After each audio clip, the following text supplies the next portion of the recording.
For you guys today, I have a lot of Apex Legends news to talk about. Respawn strongly hinted at a Lifeline rework, and I'm gonna go over a concept of what that may look like. We're still having problem with hit registration. There's a new anti-cheat system that's probably gonna go into Apex Legends. I'm also gonna talk about some pretty interesting leaks that we just got. We also have some new news about class passives, new abilities for every legend coming into the game. So my people, I am the Alarmix. Let's get into the video. So right off the bat, I want to dive into the news about Lifeline. There is a lot of heat on the internet right now. There's a lot of Lifeline mains just constantly talking about how she needs a buff and how Lifeline mains are at a disadvantage right now. So we had the lead game designer over at Respawn. He talked about on Twitter a little bit about how they're trying to change Lifeline there. So I'm gonna put some of his tweet up here on the screen and I'm gonna read it off to you. Lots of talk about Lifeline and buffs, so let me speak to that a bit. Lifeline is in a complicated spot. Despite the claims that she is in dire need of a buff, the data says she remains to be top tier across different categories. Example, pick rate, win rate, kill death ratio. So in that sense, she does not need a buff at all. But I get it, everyone wants her to be unique, and I agree, she's lost some of her shine due to the other legends buffs, but we can't just straight up add power to her. That would drive her even higher in those metrics. What we're really looking for is a side grade. We want her to be different from other legends without necessarily adding power. That kind of design is much harder than just cranking numbers or even just adding a new thing she can do. So be patient, we're working on it, but it is a difficult problem. In the meantime, you can feel better about picking Lifeline knowing you're still in good hands. So we learned two really huge things from these tweets. First of all, we learned that Lifeline mains, they are not really at a disadvantage. I think Lifeline is really underrated. When I made my Legends ranking list, I ranked Lifeline still pretty low, and people are saying she's like the worst legend in Apex Legends. But I think her abilities of reviving, healing faster, calling in the care package, and her heal drone, I think these are all super useful abilities, and she's kind of underrated. Some of the best people I've ever played with before in Apex Legends, they are Lifeline mains. And it seems every time there is a person who chooses Lifeline on my team, we just happen to do really good in that game. Apparently, game designers, they really look at numbers inside of their games. Apparently, these things like kill death ratio, win rate for their legends, apparently this plays a huge role in how they buff and nerf legends. And I mean, up to this point, all of the legends, they almost all serve their very own role, and I really like how they do that. So I think it's pretty safe to say that Lifeline, she's pretty balanced in this meta, and it almost sounds like Lifeline is a little bit overpowered. At least she's above a lot of other legends. So over at Respawn, what they're looking to do with Lifeline is not to buff her abilities to make her even stronger, because even if they would make her healing drone heal people, say 5 times faster, that would probably make her very overpowered, and that really wouldn't make her very much more interesting or even more fun to play. I mean, it would, but they're looking at to completely rework Lifeline like Mirage from the sounds of it. So I'm gonna throw up a quick, really good concept to Lifeline's rework. We have seen a couple of pretty good concepts actually come into Apex Legends, so I think it'll be really cool to look at this here. So Lifeline's first ability could be a medical pouch, 2 extra dedicated inventory slots for only healing items. The next ability, Doc, revives nearby knocked teammates but does so 1.5 times slower. People, that would be so epic if you could put your heal bot next to someone and it could revive them at a slower rate. I think that would really mesh well with Lifeline. While deployed, clicking the tactical button causes Doc to emit a pulse, which instantly heals 50 health to nearby teammates, small radius. I just think things like this would make Lifeline a lot more interesting to play. I think Lifeline does get a little bit bland compared to some of the other legends like Loba, where you can literally teleport. Emitting a pulse of health would be,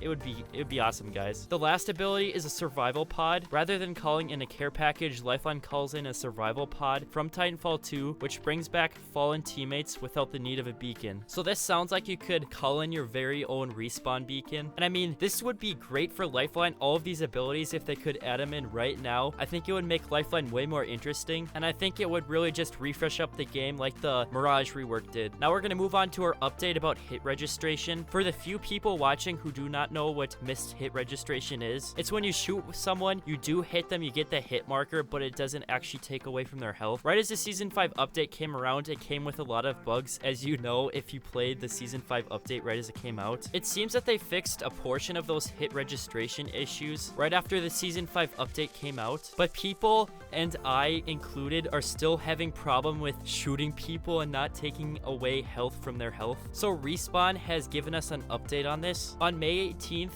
they said, "We are aware that players are still encountering issues with hits not registering in-game and are actively working on a solution. We will update you here as soon as we have more information on a fix and appreciate everyone's patience. So the people over at Respawn still do know that there are problems with hit registration. It's pretty unfortunate that we still have this problem, but with them working from home, I hope they can still get this fixed sometime soon. But this problem that can make it sometimes hard to play this game, I'm pretty sure it's at the top of their priority list, and I have full confidence that they'll fix this pretty soon here. But quickly, if you're new to the channel, hit that subscribe button right now for a bunch of more free, interesting Apex Legends videos just like this. Now we're gonna move on to word about a new anti-cheat system coming to Apex Legends. So apparently there was this pro player team that got inside word about this cheat system. So I'm gonna read off this quote about this system that they're working on. Yeah, they said they were gonna come out with a two-factor authentication. The players said it's going to help a lot on the casual cheaters, not on the hardcore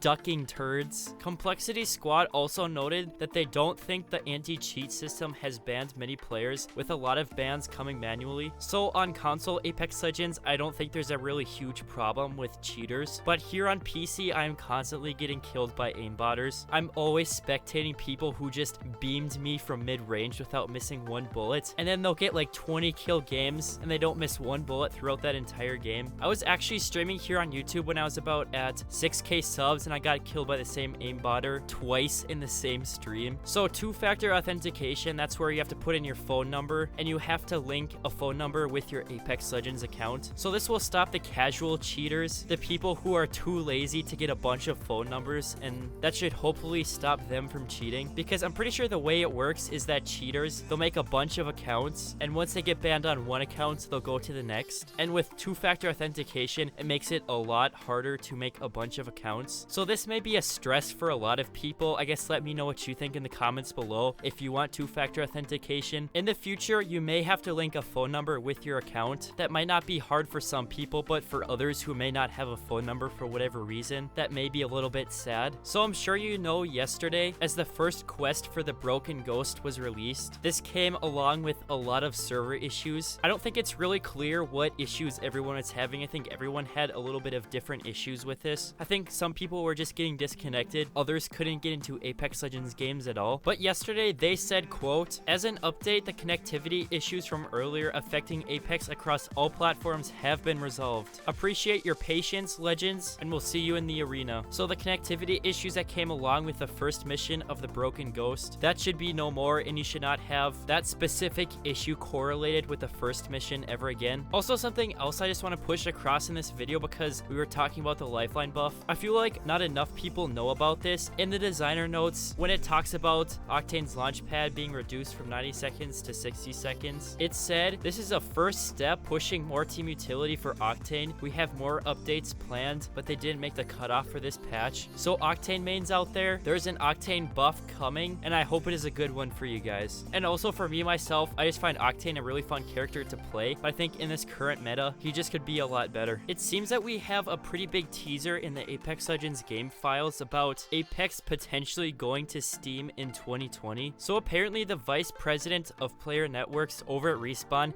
teased quite a while back that Apex Legends could be going to Steam in early 2020. Even though we haven't got Apex Legends on Steam yet, data mined from the game files, we can see there is this potato battery charm that has recently been discovered. So apparently there is this mission from this game called Portal where you can turn this potato into a battery to help you complete the level. I've never played Portal before, but apparently you can get it on Steam, and everyone is saying that this gun charm is definitely a teaser towards that. Us PC players that use Origin, it's kind of a horrible platform. Having Origin being the Apex Legends game launcher is practically a meme. I don't even mean to complain. I don't complain on this channel a lot, but Origin is pretty bad. We now have some new news on class passives coming to Apex Legends. So if you don't know what class passives are, I talked about them in my Season 5 leaks video. They never actually came in Season 5, but we're getting some more leaks pointing towards them coming very soon. So the class passives, I'm just gonna read them off to you guys. The Recon Legends, they will be able to use the survey beacons. The Offensive Legends, they will have 2 special inventory slots for grenades. The Defensive Legends, they will be able to restore shields to revived squad mates. And finally, the Support Legends, they will be able to find extra supplies in blue supply bins. So it seems like we already got that extra supplies inside of blue supply bins. But a data miner over on Twitter, he got some voice lines of crypto using the survey beacon. So I'm gonna play these voice lines for you guys, and I'm also gonna link this guy's Twitter in the description below. 좋아,